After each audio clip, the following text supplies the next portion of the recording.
নমস্কার বন্ধুরা, আমি দীপিকা। শুভ সকাল সবাইকে। তো আজকে সোমবার, আজ অনেকেই নিরামিষ খায়, তো আমিও আজকে করেছি নিরামিষ রান্না। তো প্রথমেই আমি এখানে রেখেছি নিরামিষ মোচার ভর্তা। ওই যে মোচার ভিতরের অংশটা থাকে না, সেটাকে নিয়ে ভর্তা করেছি। তো আপনারা কে কে এভাবে মোচার ভর্তা খান আমাকে অবশ্যই জানাবেন। তারপর আমি এখানে নেক্সট রেখেছি বরবটি দিয়ে, কাঁঠালের বিচি দিয়ে ভাজি, তাও মেথি ফোড়ন দিয়ে। খুব ভালো হয়েছে কিন্তু খেতে এটা।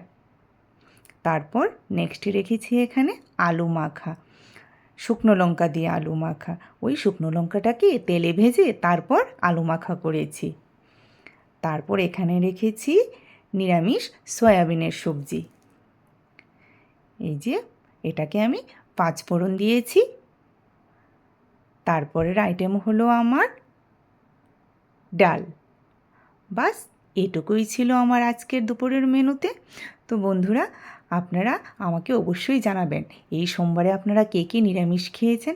আর আমার ভিডিও যদি আপনাদের ভালো লেগে থাকে তাহলে অবশ্যই আপনারা লাইক কমেন্ট শেয়ার করে দেবেন, আর আমার ইউটিউব চ্যানেলটিকে সাবস্ক্রাইব করে দেবেন। তো বন্ধুরা, আপনারা সবাই ভালো থাকবেন। আজকের জন্য এটুকুই।